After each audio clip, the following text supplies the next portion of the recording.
Hello mga kaulam! Ara ay labanos na ginisa, medyo maitim lamang dahil may toyo at saka oyster sauce are. Napakasarap. At syempre ang ating napakasarap na tinapang salmon mga kaulam, talagang promise. Ang sarap talaga niya. Kaya lamang si Kabayan ay dapat talagang magre-reseller ako niyan. Kaya lamang si Kabayan ay meron siyang minimum orders na 15 packs. Kailangan order ko 15 packs para maibigay niya sa akin ng presyo na pwede kong i-resell. Kaso nung isang araw, 3 tao lamang ang nag-order. Ay di hindi niya maibigay sa akin ng reseller price. Ay kinancel ko muna dahil sa 3 iyon, i-deliver ko pa iyon. Sa bagay, ang iba naman nun ay sa kasama ko sa trabaho. Ang isa ay i-deliver ko pa.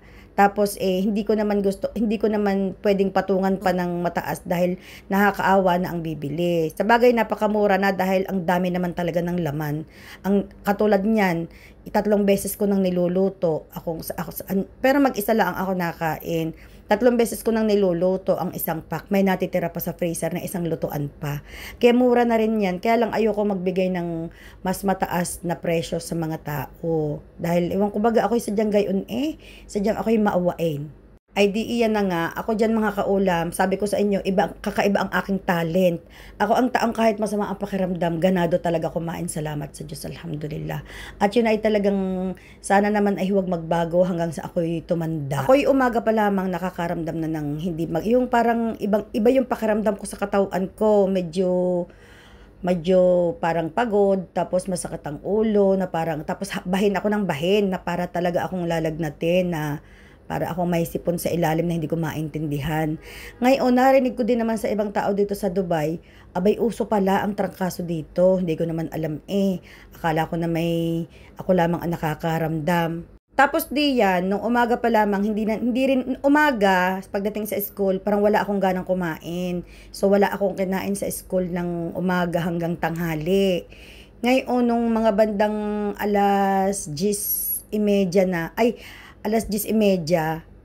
doon ako medyo nakakaramdam na kaunting gutom. Pero sabi ko, sige, sa bahay na lamang ako kakain. Dahil nga, alanganin na rin, dahil half day nga kami kahapon.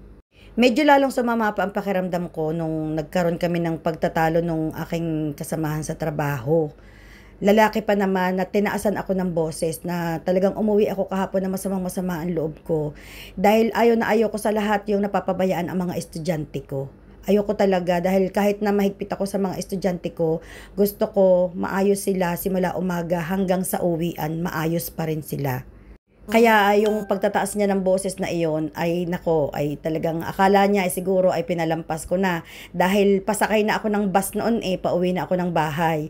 Ay may pulong pa ari sa Lunes, maintindihan talaga ari ay may pulong pa sa Lunes. Hindi ko yun palalampasin. Lalo't siya'y lalaki na siya ay nagtataas ng boses sa babae. Hindi ko talaga palalampasin yun, magkakaintindihan kami. Marunong akong tumanggap ng pagkakamali kung ako talaga ang mali. At ako'y marunong humingi ng pasensya kapag ako'y may mali. Pero kapag kayong itinatama ko ang kanyang mali at siya pa ang mataas ang boses, Diyos ko po, Rode, ay ang alam ko dyan sa lalaki na magaling manigaw sa babae, bakla. Kaya mapapansin din yung mga kaulam, ang boses ko ngayon medyo boses na hindi din maganda din ang pakiramdam. Pero ako ay papunta pa rin sa palengke ngayon dahil ipapamalengke ko ang inay ng kanyang pagkain. Titingnan ko kung anong mabibili kong sariwang isda ngayon para sa inay dahil alam naman ninyo iyon, lehitimong mag-iisda, alam na alam niya ang sariwa at hindi. Ako rin naman, alam ko rin naman, kaya lang minsan alam nyo, may mga magtitinda rin na marunong din mag 1, 2, 3. Pag hindi ka nakatingin, ang ilalagay nila sa plastic ay yung mga hindi sariwa. Ang bibilis ng kanilang mga kamay. Dito sa Dubai may ganyan din mga kaulam. Ilang beses akong na ganyan. Ilang beses akong na 1, 2, 3 sa palengke. Kaya pag ako'y nabili ay tinatandaan ko yung stall number, yung number ng kanyang. Sa sobrang dami nilang magtitinda doon, halos pare-parehas naman ang kanilang mga mukha at pare-parehas ang kanilang mga shop, ang kanilang mga pwesto. Minsan malilito ka.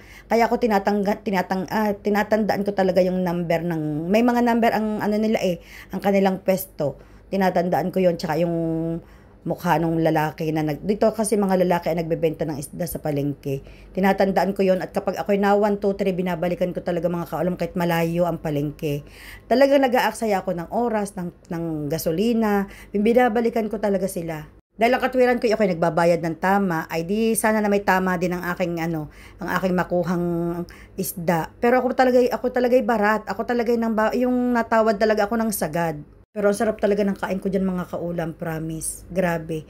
Hindi ko talaga maipaliwanag yung labanos na ginisa. Ay siya, diyan na kayo.